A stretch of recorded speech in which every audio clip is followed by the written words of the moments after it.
Hello दोस्तों। तो कैसे हो आप सब? मैं आशा करती हूँ कि आप सभी लोग एकदम बढ़िया होंगे।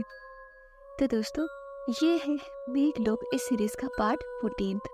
तो अगर आप लोगों ने इसके पहले वाले पार्ट अगर नहीं देखे हैं तो आप पहले उन्हें देख लीजिएगा, तभी आपको आगे की कहानी समझ में आएगी। लिंक आपको इस वीडियो के डिस्क्रिप्शन बॉक्स में मिल ही जाएगा। तो फिर आइए आगे की कहानी सुनिए।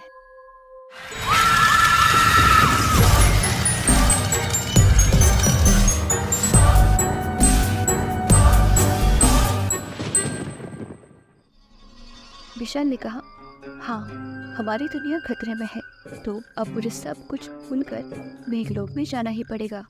ये सुनकर अंजलि सोचने लग गई कि ये सच में बेवकूफ़ है। अगर मैं मेघलोक में नहीं गई तो हमारा पूरा प्लान ही खराब हो जाएगा।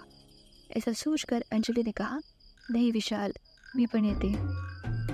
इस पर विशाल ने कहा, देखो अंजलि, मुझे लग रहा था कि उस वक्त उन लोगों ने तुम्हारी मेमोरी इरेज कर दी थी, इसलिए मैंने तुमसे बहुत कुछ बुरा बोला है।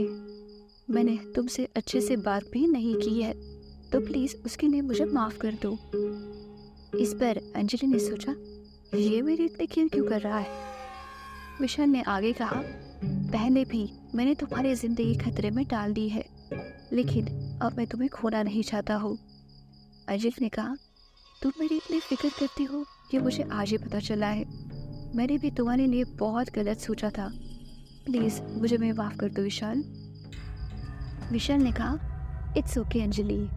अंजलि ने कहा, लेकिन प्लीज़ मुझे भी तुम्हारे साथ चलने दो। विशाल ने कहा, मेरी बात को समझो, वहाँ पर बहुत खतरा है। मैं खुद की लाइफ की गारंटी नहीं देख सकता। पता नहीं मुझे देखकर उनका रिएक्शन क्या होगा। अंजलि ने कहा, लेकिन विशाल, भी पढ़ेनार, कुछ भी हो जाए मुझे भी साथ लेके चलो, मुझे कोई परवाह नहीं है। जो भी हो जाए वो हम साथ में ही देख लेंगे। विशाल ने कहा, तुम सच में बहुत ज़िद्दी हो। ठीक है, मुझे बहुत भूख लग रही है, प्लीज़ तुम्हारे घर में कुछ खाने के लिए हो तो प्लीज़ लेकर आ जाओ। इस पर अंजलि ने कहा, ठीक है, मैं लेकर आती हूँ। उसके बाद अंजलि अपने घर की तरफ चली गई। अभी वो रास्ते में ही थी, तभी अचानक उसने गाड़ी से सामने देखा तो उसके सामने से विशाल का एरोप्लेन उड़ रहा था। वो देखकर अंजलि सोचने लगी कि ओह शिट, इस विशाल ने तो मुझे उल्लू बना दिया और वो अकेला ही निकल गया है। अब मेरा प्लान का क्या होगा। अंजलि ने आगे सोचा, सच में ये विशाल बहुत बेवकूफ़ है। मुझे पता है कि वो मेघलोक का कुछ भी नहीं उखाड़ सकता। वो नो, अतः मैं काय करूँ। अब वो कुत्ता मर भी गया ना तो मुझे कोई दुख नहीं होगा। इस तरफ प्लेन में विशाल सोच रहा था कि आई एम सॉरी अंजलि, तुम दिमाग से थोड़ी क्रैक हो लेकिन दिल से बहुत अच्छी हो, इसलिए मैं सच में तुम्हें किसी भी मुसीबत में नहीं देखना चाहता। Please I am sorry. 10 घंटे होने के बाद विशाल मेघलोक में सेफली पहुंच गया, लेकिन इस बार रात की वजह से मेघलोक में अंधेरा हो चुका था और विशाल उसी जंगल से चल रहा था। पर कुछ देर बाद वो वहाँ के पुलिस स्टेशन में पहुंच गया। वहाँ पर विशाल को देखकर उस ऑफिसर ने कहा, तुम यहाँ कैसे? तुमने तो पारस से वादा किया था ना कि तुम यहाँ पर वापस कभी नहीं आओगे। विशाल ने कहा, हाँ, लेकिन तुम लोगों ने मुझे धोखा क्यों दिया? ऑफिसर ने कहा, कैसा धोखा? विशाल ने कहा, तुम लोग हमारे पृथ्वी पर बारिश क्यों करवा रहे हो? ऑफिसर ने कहा, उफ, तो तुम्हें पता चल गया? विशाल ने कहा, हाँ, सब कुछ। ऑफिसर ने कहा, इसका मतलब तुमने पृथ्वी लोग को हमारे बारे में सब कुछ बता ही दिया होगा और ऐसा करके तुमने एक और प्रॉमिस तोड़ दिया है।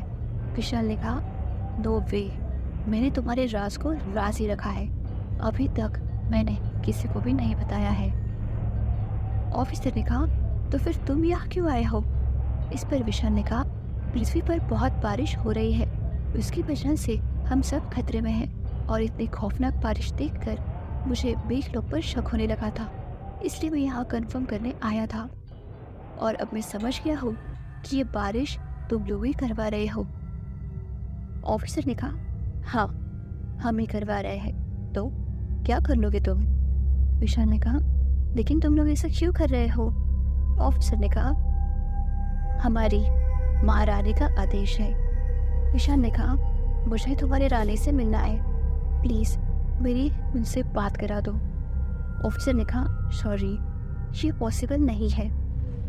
विशाल ने कहा, क्यों नहीं हो सकता, प्लीज़ मैं रिक्वेस्ट करता हूँ। ऑफिसर ने कहा, तुम महारानी से क्या बात करोगी? इस पर विशाल ने कहा, मैं पृथ्वीलोक की तरफ से भी उनसे बातें करना चाहता हूँ, ये बारिश रोकने की रिक्वेस्ट करूँगा। ऑफिसर ने कहा, तुम पागल हो, महारानी कभी नहीं मानेगी। अब ये बारिश तभी रुकेगी जब पूरी तरह से इंसानों का नामो निशान मिट जाएगा। विशाल ने कहा, ये सब करके तुम लोगों को क्या मिलेगा? ऑफिसर ने कहा, जन्नत, हमारी पुरानी जन्नत हमें वापस मिल जाएगी। विशाल ने कहा, लेकिन ये गलत है। इति वेस्ट पारो कहाँ है? मुझे उसे अभी मिलना है, जल्दी बुलाओ उसे। इस पर ऑफिसर ने कहा, हेलो हेलो, पारो एक आम इंसान नहीं है, वो एक प्रेसिडेंट है, उसे भी तुम नहीं मिल सकते। पता नहीं तुम खुद को क्या समझते हो। अभी विशाल कुछ और सोचने वाला था, लेकिन तभी उस ऑफिसर ने उसे एक थप्पड़ मार दिया और फिर उसे इंटरोगेशन रूम में बंद कर दिया। उसके बाद विशाल सोचने लगा, अब तो मुझे कुछ भी करके यहाँ से निकलना ही होगा और यहाँ की महारानी मेघा डायन से मिलना ही होगा। तो दोस्तों, ये तो था मेघलोक इस सीरीज का पार्ट 14। मैं आशा करती हूँ कि आप लोगों को ये कहानी पसंद आ रही होगी, और अगर आप लोगों को ये कहानी पसंद आ रही है और आप आगे भी जानना चाहते हैं कि आगे क्या होगा, तो आप इस वीडियो को लाइक, चैनल को सब्सक्राइब और एक कमेंट भी ज़रूर करिएगा। और साथ ही साथ मेरे चैनल को जो कि है द क्रीपी शो हिंदी, इसको भी ज़रूर से सब्सक्राइब कीजिएगा। तो फिर मिलती हूँ आपसे इस कहानी के अगले भाग में, वो भी बहुत जल्द। तब तक के लिए बाय बाय।